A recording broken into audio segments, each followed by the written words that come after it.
दौलत की खातिर 8 लोगों का घर उजाड़ने वाली औरत जो है वो पुलिस के हाथों गिरफ्तार हो गई। अब ये सारा मामला क्या है, ये औरत क्या करती थी, क्या-क्या इसकी कार्रवाई के तरीके थे, वो सारे आपको बताते हैं ताकि आप कहीं इस चक्कर में ना फँस जाएँ।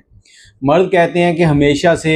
हुस्न का दीवाना रहा है और औरत जो है वो अगर हुस्न को दिखाना जानती है, तो मर्द को आसानी से लूट सकती है। ये औरत एक शादी करती, शादी के बाद उस मर्द को सफाया करती, अपने हाथ में हर चीज़ करती, उसके बाद उससे लेती खुला या उसको छोड़ के भाग जाती और उसके बाद फिर दूसरा मर्द। इसने एक के बाद एक मर्द के साथ शादियां करते-करते 8 शादियां कर लीं और 9वीं शादी के ऊपर जाकर ये पकड़ी गई। अब पकड़ी कैसे गई वो भी आपको बताते हैं, लेकिन इसने 8 शादियां जो की हैं उसमें कितना पैसा कमाया, जो लोग थे उनको किस तरह से इसने अपने शिकंजे में लाई। ये क्या करती थी, ये देखती थी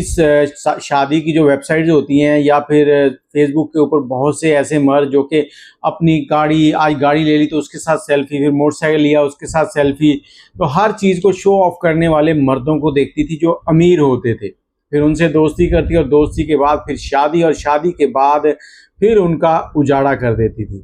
अब ये जो औरत है ये पेशे के एतबार से एक टीचर है, पढ़ाती है, लेकिन पढ़ाने के साथ-साथ ये मर्दों को लूटती भी है। और मैं आपको बताता चलूँ ये जो वाक़या है ये पाकिस्तान का नहीं है, ये हमारे हमसाए मुल्क हिंदुस्तान से है और इस लड़की का नाम सुमेरा फ़ातिमा है जो नागपुर से गिरफ़्तार हुई है और इसके जो 6 शौहर हैं उन्होंने इसके खिलाफ़ हल्फ़नामे जमा करवा दिए हैं कि इसने उनके साथ धोखाधड़ी की है, उनको लूटा है और जो 2 हैं वो अभी तक गायब हैं और 9वां शौहर जो था उसको पता चल चुका था कि ये कोई फ्रॉडन है, तो इस तरह से वो बच गया है। अब आप लोग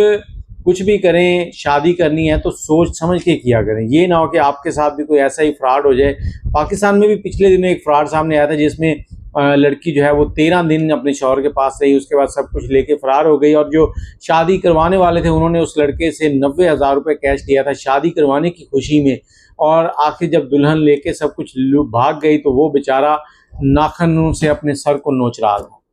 तो अपनी और अपनों की हिफाजत करें और कहीं शादी कर रहे हैं तो देखभाल करके फिर इस तरफ कदम बढ़ाया करें।